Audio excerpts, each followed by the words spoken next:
இப்போது கோபி மஞ்சூரியன் பண்ணலாமா? ஃபஸ்ட்டு ஸ்டவ்வை பற்ற வச்சுக்கோங்க.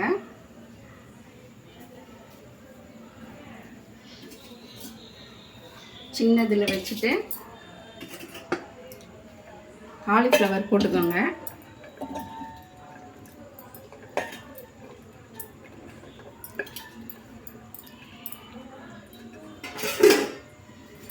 காலிஃப்ளவருக்கு தேவையான பொருட்கள் இது. சின்ன பாத்திரமாக இருக்குது, வேறு பாத்திரம் எடுத்துக்கிறேன்.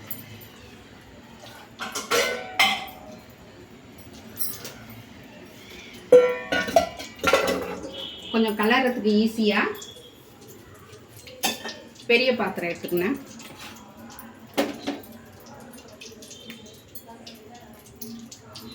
ஒன்றரை table spoon cornflour, 1 table spoon மைதா, 1 டீஸ்பூன் இல்லை 1.5 டீஸ்பூன் அரிசி மாவு, இஞ்சி பூண்டு பேஸ்ட்,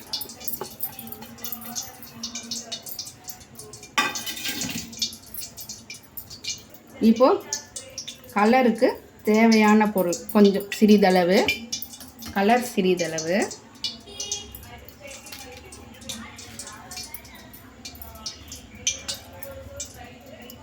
காரம் உங்கள் சுவைக்கேற்ப, வெறும் மிளகாத்தூளா, வெறும் மிளகாத்தூள்னா ஒரு 1/2 ஸ்பூன் போட்டுக்கோங்க. தேவையான அளவு உப்பு போட்டுக்கோங்க. இப்போ தண்ணி ஊற்றி பிசைஞ்சிக்கலாம்.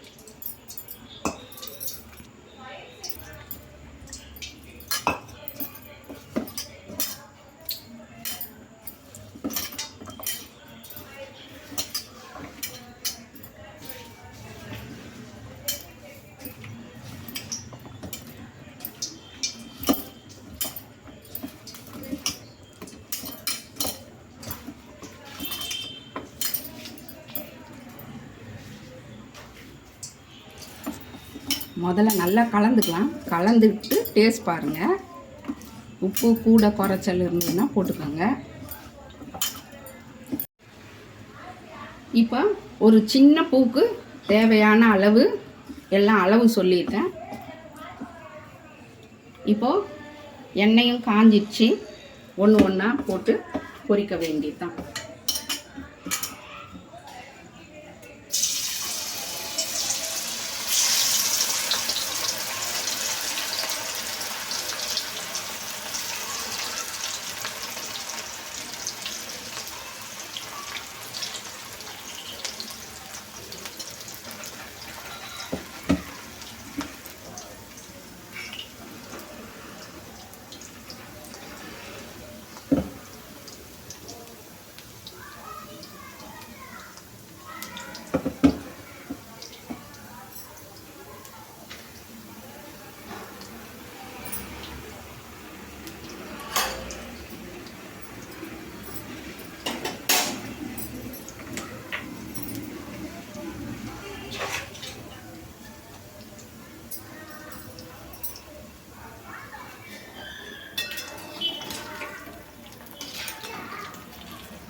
இப்போது தேவையான அளவு அந்த எல்லா காலிஃப்ளவரையும் பொரித்து வச்சுக்கணும்.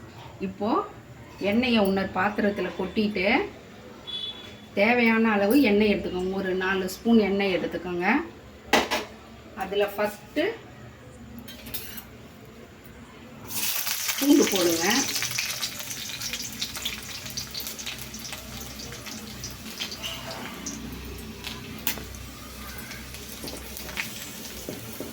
அது கொஞ்சம் வதங்கின பிறகு வெங்காயம் போட்டுக்கலாம்.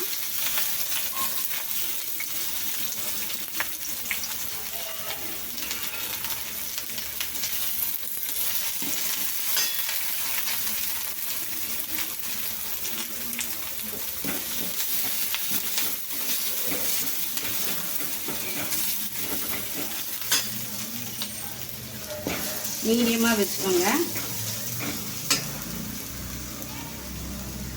இதையே இந்த காலிஃப்ளவர் பக்கோடாவை வெறுமனே சாப்பிட்றதா இருந்தாலும் சாப்பிட்லாம், இல்லாட்டி சாஸுங்க எல்லாம் சேர்த்து கோபி மஞ்சூரியனாகவும் சாப்பிடலாம். இப்போ நம்ம பொரிச்சிக்கினாச்சு காலிஃப்ளவர் எல்லாத்தையும். இப்போ நம்ம அடுத்த ஸ்டேஜு கோபி மஞ்சூரியன் தேவையானதை செய்யணும்.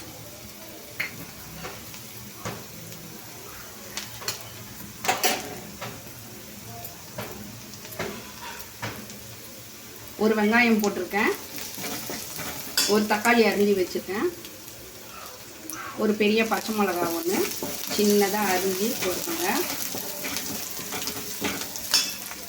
இப்போது அரிஞ்ச தக்காளியையும் போட்டுடலாம், வதங்கட்டும்.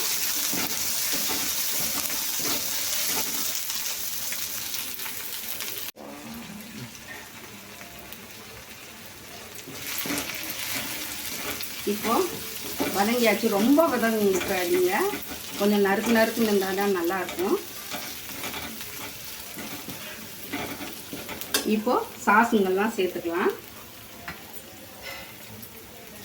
முதல்ல ஒரு கால் ஸ்பூன், அரை கிடையாது, 1/4 ஸ்பூன் இஞ்சி பூண்டு விழுது சேர்த்துக்கோங்க. அதுலேயும் சேர்த்துக்கோம், இதுலேயும் சேர்த்துக்கோங்க. இது ஒரு 2 ஸ்பூன் வினிகர் ஊற்றிக்கோங்க.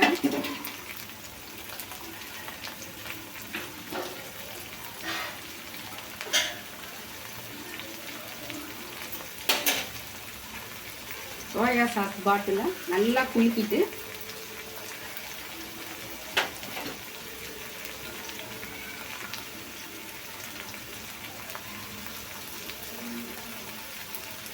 ஒரு 2-2.5 ஸ்பூன் ஊற்றிக்கோங்க. 2 ஸ்பூன் இல்லை 3 ஸ்பூன்.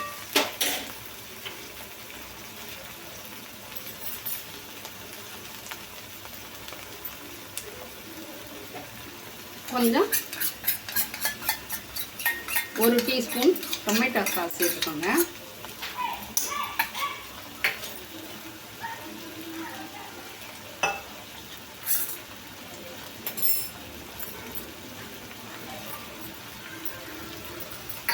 இப்போ கார்ன்ஃப்ளவர் கரைச்சி வச்சுக்கோம் இல்லைங்களா, ஒரு 1.5 டீஸ்பூன், அதையும் ஊற்றிக்கலாம்.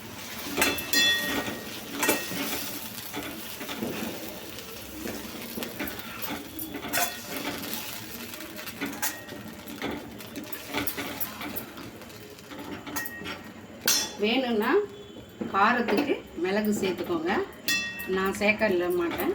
நீங்கள் வேணும்னா கொஞ்சமாக மிளகுத்தூள் சேர்த்துக்கலாம்.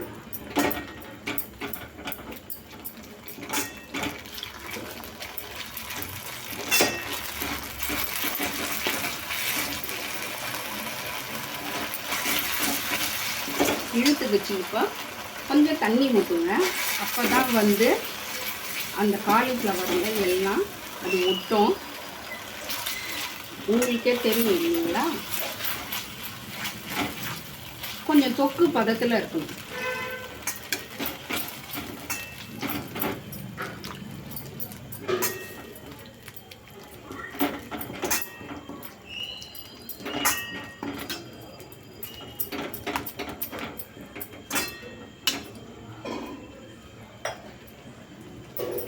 இப்போ வேணும்னா கொஞ்சமாக மிளகாத்தூள், கொஞ்சமாக உப்பு சேர்த்துக்கோங்க. கொஞ்சமாக பார்த்து தேவைன்னா கொஞ்சம் போட்டுக்கோங்க, இல்லை மிளகுத்தூள் வேர்ப்பாயிடுறவங்க மிளகுத்தூள் போட்டுக்கலாம். கொஞ்சம் சின்னதில் அந்த வெறும் மிளகாத்தூள் போட்டுக்கோங்க இல்லைங்களா, அந்த வாசனை வர வரைக்கும் கொஞ்சம்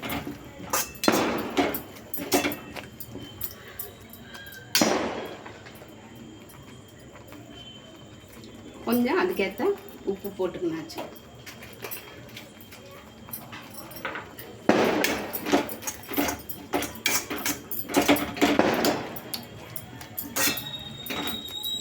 இப்போ காலிஃப்ளவரை போட்டு கிளறணும்.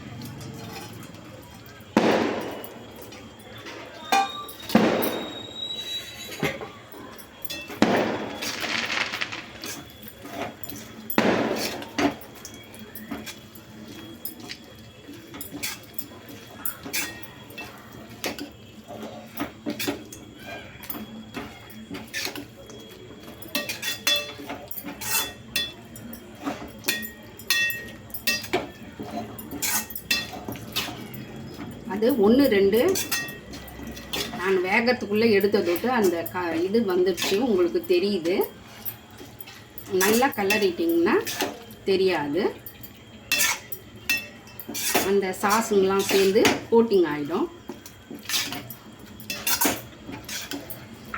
இருக்கட்டும், ஒரு பவுலில் ட்ரான்ஸ்ஃபர் பண்ணிக்கிறேன்.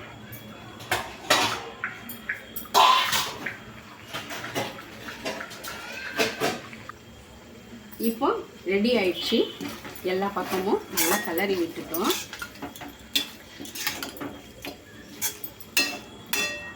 இப்போ பவுலில் ட்ரான்ஸ்ஃபர் பண்ணிக்கோங்க.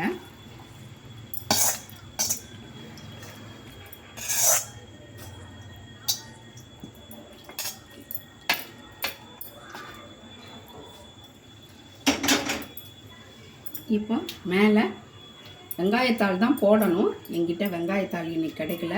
கொத்தமல்லி தூவி, வேணும்னா கொஞ்சமாக மிளகுத்தூள், கொஞ்சம் வேணும்னா காரம் பார்த்து எலுமிச்சம்பழம் புழிஞ்சிக்கணும். Gopi Manchurian ready.